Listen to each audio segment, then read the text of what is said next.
Welcome to the Fight Lawyer Podcast, where we discuss combat sports and the law. Our guest today is former UFC title contender and Bellator Welterweight, Jon Fitch.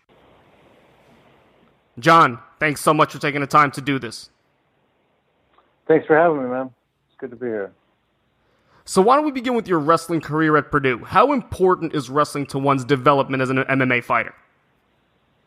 I think that especially collegiate, like folk style wrestling, is very important for MMA fighting because, freestyle and Greco-Roman takedowns are very important, but the control aspect isn't there in the same regards because they're looking to just turn their opponent for exposing their back to the mat or pinning them, and there's not as much reward based on writing a person out and controlling a person as there is in folk style or collegiate wrestling. So I think guys that have a strong American collegiate wrestling background have a really good advantage in that aspect, that top control and being able to control the grappling aspect rather than just being able to score. So, after an impressive collegiate wrestling career at Purdue, you got into MMA. How did you know that was your calling? I kind of didn't. I kind of stumbled into it a little bit. I watched some early UFCs back in the early 90s with some friends, but then I never really followed that much into it. I never followed it online when it came off of pay-per-views or anything like that. It wasn't until I got to Purdue University that one of my assistant coaches, Tom Erickson, was currently fighting, and he was fighting for Pride at the time when I got to Purdue.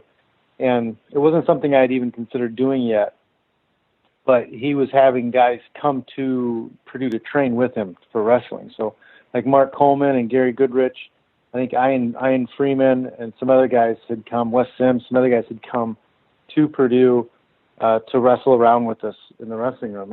And I would just take that opportunity to get in an extra workout as an extra way to get some extra sweat in and mess around. And, I was starving to get better as a wrestler. So any opportunity I could get in the wrestling room to learn technique, I was going to be there. They could have been teaching women self-defense, and I would have volunteered just so I could go and learn more technique, just because I felt like I was behind the curve of a lot of guys technique-wise when I got to school. But when I finished student teaching my senior year, I was going through the process of student teaching that year, I was thinking that I really didn't want to do that job. I was like, this is terrible. I was like, I can't believe they let me get through this many years of school before they let me student teach and go into a classroom and realize that I don't want to do this. It's too late to switch my major, so I started thinking of other ways to make money or whatever. So Tom and Gary and Mark Coleman always had these amazing stories about traveling and going to different countries and fighting, and it sounded like a movie, it was like Bloodsport or some other kind of awesome a video game or something, and they were making really good money. So to me, I was like, okay, well, I can either go the teaching route, or I try this fighting thing. I was also thinking about maybe trying to make a wrestling national team or Olympic team or something like that. So I felt like I wasn't done competing yet. I just started to get good at wrestling, my junior year of wrestling. So I just wanted to kind of test myself, and I didn't have student loans to pay off. I had won scholarships, and I was in an okay place financially to where there wasn't pressure for me to start a real job yet. And I also won a scholarship called the Red Mackey Award, which gave me a year of grad school paid for. So it paid for my tuition, and it gave me $3,000 room and board. So I was set for the year. So I didn't have to worry about work, and I didn't have to worry about paying for the classes. I just had to go to class and get the grades. I took a low class load. I student taught, and I was a volunteer coach for the wrestling team, so I had workout rooms and everything. So I just kind of was moonlighting as the fighter at first, and to see if I liked it or what I wanted to do, or if it was a viable career choice. And after less than a year of doing it, I fell in love with it. I got hooked, and then I started making plans to move to California and follow my crazy dreams. And prior to making it to the UFC, you fought for some smaller promotions. How did that transition in 2005 take place? It was the Wild West before a lot of the states got regulated, I fought a number of times. I don't know if I ever signed a contract before I got to the UFC. I had like 14 to 16 fights, something like that, before I got into the UFC. And there was type things, there are handshake deals or something you'd talk on the phone. There are times where we would just drive to a state that had an event going on, and we'd show up and see if we could get on the card, not knowing, if they had an opponent for us at all, or how much we'd get paid. Not even seeing the other guy weigh in. These are all like common things that happened for us. The UFC fight happened when they had somebody got injured and was pulling out of a fight, and they needed a replacement. It was like 6 weeks out or something. So I took the fight at 185 instead of 170, just so I could get in and get my foot in the door. It was a one-fight contract, and I fought an undefeated guy who was really tough, and I think they were expecting that guy to win. And I beat him pretty handedly, and got myself another contract. And you went on a long 8-fight win streak. You ultimately get GSP for the title at UFC 87. Why do you think it took so long for you to get there? Because it's not a real sport. The UFC is not a real. It's the competitions are real competitions, but there's no sport structure at all. So they already had a guy who fought and won fights that used a lot of grappling and ground and pound. That was GSP, so they didn't need another one. So for what they're doing, they're trying to produce like a television show, and they have certain characters they want to cast, and they just didn't have room for me. They already had my character, so they kept me off of some of the bigger cards, and they kept me from fighting other guys that they wanted to push and promote. I also was not easy to work with in the sense that I knew that we were being exploited and underpaid, and the contracts weren't right.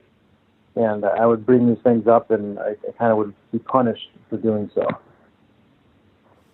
And looking back at it now, what would you have done differently in that fight, or even during the fight, or maybe in preparation for the fight? GSP fight, I was a little bit. My defense wasn't tight. It wasn't tight enough for that fight. Everything else was pretty good. My wrestling defense was good. My wrestling was good. But I threw a lazy leg kick, caught a big right hand. I threw a lead hook and dropped it, and caught another lead right hand in the third. So there were some technical defensive things that I did pretty badly that led to excessive damage. And the rest of the fight, other than those couple big shots, was pretty even.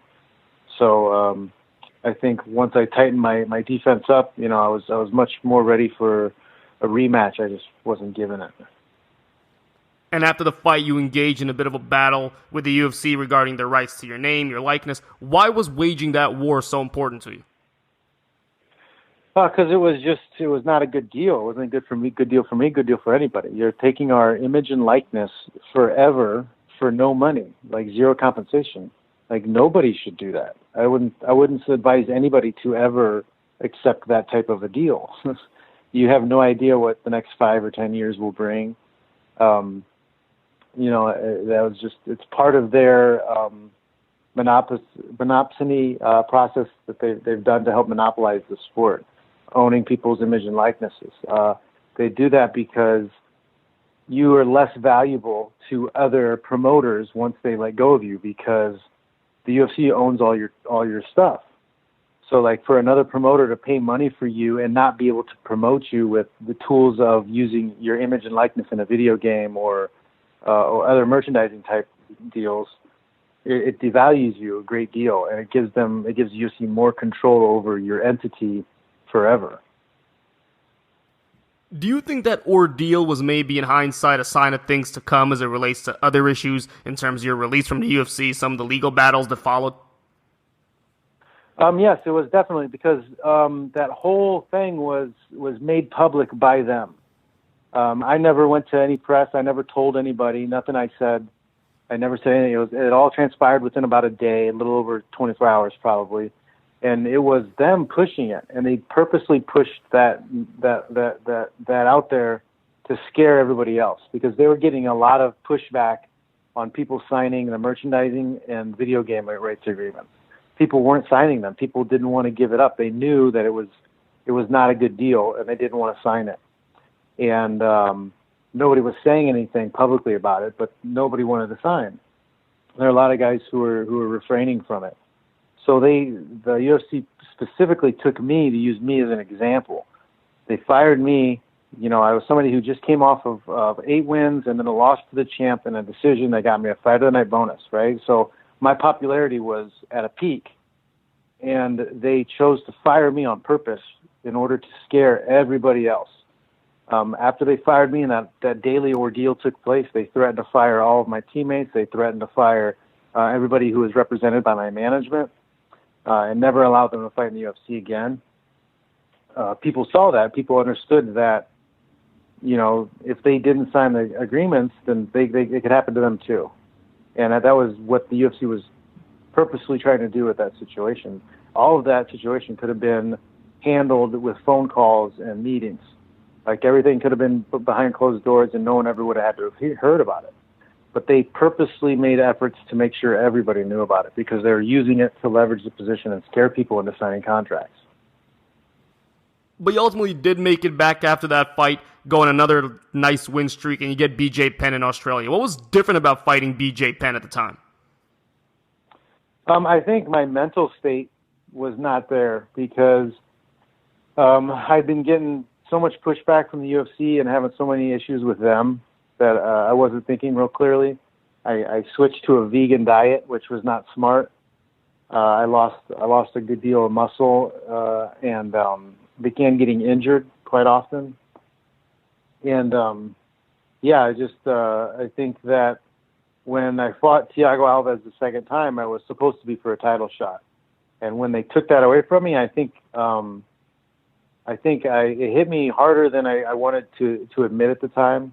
And it kind of shook me and it made me think, you know, what's the point? Why am I doing this? What am I doing all this work for if this is just some kind of game show where they pick who gets to go whenever and you don't really earn anything. You're just granted opportunities. Like, that's not the point of sports. Like, in a sport, you get what you earn. And it's not about the opportunity. You know, the promoter is the one, in my opinion, who has the opportunity to be associated with the athlete. The athlete's the one who does the work. The athlete's the one who people pay to see. And as you mentioned earlier, ultimately released after a single loss, which a decision that was highly questionable by anybody outside of the company. Why do you think you were released? Oh, I mean, it's no secret. I had been threatened by Joe Silva a number of times. At the last contract negotiation, he said, you know, he finally said, fine, we'll pay him this money, but as soon as he loses, we're going to cut him and sign him back for half as much. So we knew that the first time I lost, I was probably going to get cut. I was really surprised that I didn't get let go after the Johnny Hendricks fight. But I think their thinking was after I lost the Hendricks fight, you know, they're going to set me up to lose a fight in Brazil to Eric Silva. So I was happy to put my foot in their ass. And after your UFC career, you signed with the World Series of Fighting. How'd that happen? Why'd you make that decision? Honestly, at that time period, there really wasn't anywhere else to go. I didn't want to deal with Bjorn Rebney or what was going on at Bellator at the time. It didn't look like a good place to be. And then there wasn't much else, anywhere else to go. You could try places overseas, but nothing's guaranteed on pay. You don't know consistency. And then nobody's going to see you fight. It's not like those fights are aired in American television anywhere. So it was just, there really wasn't anywhere else to go. What was different about fighting for a small organization after all those years in the big show? Everybody worked really hard, and the atmosphere was really friendly, and everybody was trying to work together and put on a great show. And they put on a lot of really great shows, but they didn't have some of the intangible things, like setting plane tickets up early, getting papers and stuff sent out on time, promoting the fight and getting the venues enough time in advance to properly promote it and make sure everybody knew about it. There's just little things that I think that you learn over time that they didn't have right away. They're getting better and better as time goes on, but they've also had a lot of internal mix-ups and shifts too, so they kind of have to keep starting over at zero a number of times. Now, presumably, one would think that fighters generally make more money in the UFC. But with all the sponsorship restrictions, things of that nature, is that true? Is there a money disparity at all? Yeah, there is. There are some guys who make a little bit more money fighting for a different organization, but ultimately, the fighters in the UFC are paid substantially more money than fighters elsewhere. That's pretty easy to understand once you understand that the UFC controls at least 90% of the market. So, every other promotion in the world is fighting for the last 10% or less than 10%. So there's not a ton of money to go around other places. I think somebody estimated that the UFC makes 30 to 40 times more than Bellator, which is the next biggest organization worldwide. So there is definitely pay disparity between UFC fighters and the rest. And we spoke to Kung Lee a little while ago. He discussed at length the lawsuit in which you guys are involved against the UFC. Why'd you decide to join that effort? Because it's pretty obvious what they're doing, and we have antitrust laws on the books already in this country. We're a capitalist country, and capitalism is the best financial system we have. But you do need antitrust laws. You need to enforce the antitrust laws that exist in order for things to operate smoothly. Because monopolies are inherently evil. They are bad for the industries that they monopolize. They're bad for the products. They're bad for the consumer, and bad for labor. So you need direct competition, and the UFC does not have any direct competition. And in the lawsuit, we're arguing and we are positive that their efforts to become a monopoly were not accidental. There's two ways to become a monopolistic entity, and that is through fault or through folly, right? And this is definitely something we think is their fault. They purposely did this. They purposely bought other organizations to buy their titles and buy their top talent in order to shut them down, to eliminate competition. They use, fear and scare tactics to keep people from standing up and fighting back. And they use, these contracts that are never ending and binding and devalue you outside of their organization. So, they're purposely doing a lot of things to control and monopolize the market. So, it was pretty easy to join on with this, in my opinion. I'm a confident person. I'm not worried about making money. I'll make money. I'm talented. I'm smart. I'll figure it out. I think a lot of guys are scared to stand up and speak out because they don't know how else to make money, and they'd rather make some breadcrumbs than make nothing. And what do you say to those folks who say, look, as you just mentioned, this is capitalism at its best. There were other companies. They had money. They weren't as good. UFC beat them, and now you got to deal with the consequences. Well, did they beat them, or did they illegally buy some of them out? You can't by law, you can't buy a company just to shut it down. So the fact that they did that, it's not the same as we just put them out of business and they folded. It's not at all the same. And what stage is the case in now? What's the timeline of things to come from a legal perspective? We're waiting on class certification. and I'm not sure exactly the time on that. I think they filed some kind of extension, but I think we should know in June, I think. But I'm kind of guessing. And what's the ultimate goal here? How important is this, not just for you and Kung and Nate Quarry, but really all the other fighters that are set to fight for years to come? I think it's a very important to save the sport. If we don't save the sport, it will die. It will become something that's mutated and not recognizable, and it will not be as good. It will not reach the potentials that it could. The ultimate goal of the lawsuit is to prevent them from continuing in the same business practices, to stop them from using the crappy contracts and everything else that they're doing, to force them to change the way they do business. Because if they don't change the way they do business, a new class of fighters can file suit again. And what do you say to those guys that say, look, they draw the parallel to WWE, who has, in theory, could be argued to have done the same thing, and they bought out other companies? How's that different? That's not a sport. One is a production for entertainment, and one is a sport. And you cannot exploit athletes on that level. You can't do that. It's a different thing. You cannot use WWE, which is a production, which is a television show basically, predetermined outcomes on their events. They write and know what they're doing before they get there. You cannot treat a television show the same way you treat a sport. There are rules about how sports are supposed to operate.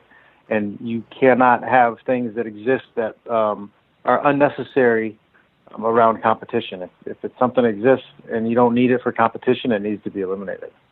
And a lot of these controls and a lot of the things that people are forced to do are unnecessary.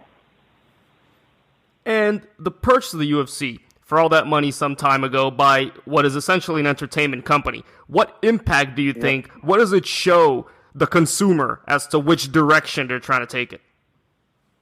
For one, I think they don't even understand sport at all. They totally misconceive what it is. That they're not thinking of us as athletes. They think we're actors and actresses, and we can just be cast in roles and be made to fight. And that's wrong. Like, that takes all the power away from fighters who are independent contractors. And we need to get establish ourselves as independent contractors. We need to retain our titles. We need to retain our rank regardless of what promotion we fight for. How useful, and I ask some fighters this, and some have different opinions than others, would a union be in the sport? Under a one-entity monopoly, not at all. It wouldn't do anything. A CBA would solidify the monopoly and would end any chances of creating a free market. You would only, at the most, top out at 25% of gross revenues. They probably wouldn't even give up that much. The idea that the athletes would have any type of leverage at all is comical. They could just get rid of everybody, who was it? Demetrius Johnson, right? When he tried to leverage his position, like one of the greatest champions they've ever had, tried to get a better deal. What was their answer to him? Okay, take us and sign this, or we're going to get rid of your whole weight class. And then to embarrass him, they offered it up on they offered it up for the highest bidder. And then they said, oh, well, nobody even bid it on it. See, that's how worthless your weight class is. And how is any group of people going to negotiate or have any kind of leverage with that entity if that's the type of power they have? They can do that to their greatest champion. A CBA will only work if the athletes have the ability to sue. If they form a CBA under a single entity monopoly, they lose that ability to sue, because you cannot be sued for conspiracy or whatever or collusion to suppress wages, because you're only one entity. You can't collude with somebody else if you're only one person. That only works in a league format, like in Major League Baseball. That's why I work with Major League Baseball, because you have the ability to threaten a lawsuit. If you don't have a legal frame to back them up against, you have nothing. Like just threatening to strike or walk out isn't going to do anything if you don't have the ability to press them up against some legal structure like the Ali Act or being able to sue about suppression of wages or any type of other antitrust type of infractions. Now, a few weeks ago, news broke you're signing with Bellator. Why'd you decide to go that route at this point in your career? I like the idea of getting to fight in San Jose. They're a good promotion. I like Scott Coker. The money was satisfactory, and I think I can send myself off.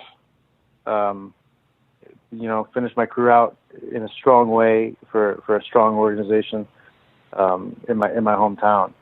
And there's a lot of really tough welterweights to fight. In Bellator, and I like the idea of getting the opportunity to compete against those guys. And you're still obviously one of the best in the game. After you're done fighting, do you expect to coach or do you expect to undertake some other endeavor within MMA? I'm doing a little bit of coaching now. I have a few guys that I work with, younger guys that I work with, and then I do seminars and small groups and stuff like that. So I travel and I teach when I can.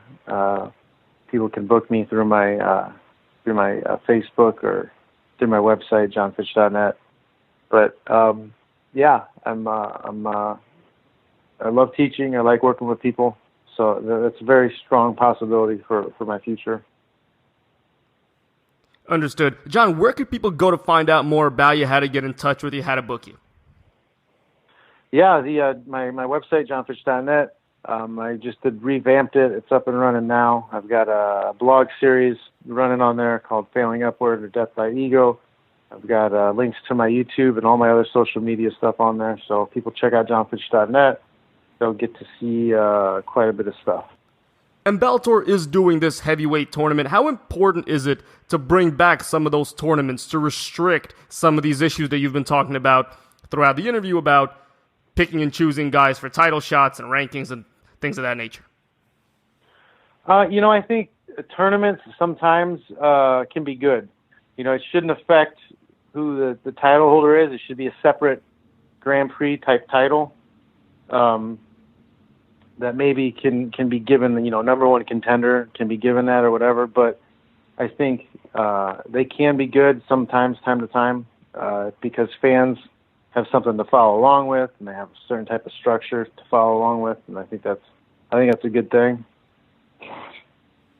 Understood. Jon, once again, thanks so much for taking the time to do this. Hey, no problem, man. Good talking to you. And that's our interview with Jon Fitch. I hope you had a good time. Thanks so much for listening. My name's Dmitriy Shakhnevich. If you want to learn more about me, please visit www.dshacklaw.com. And this is the Fight Lawyer Podcast. Until next time, folks.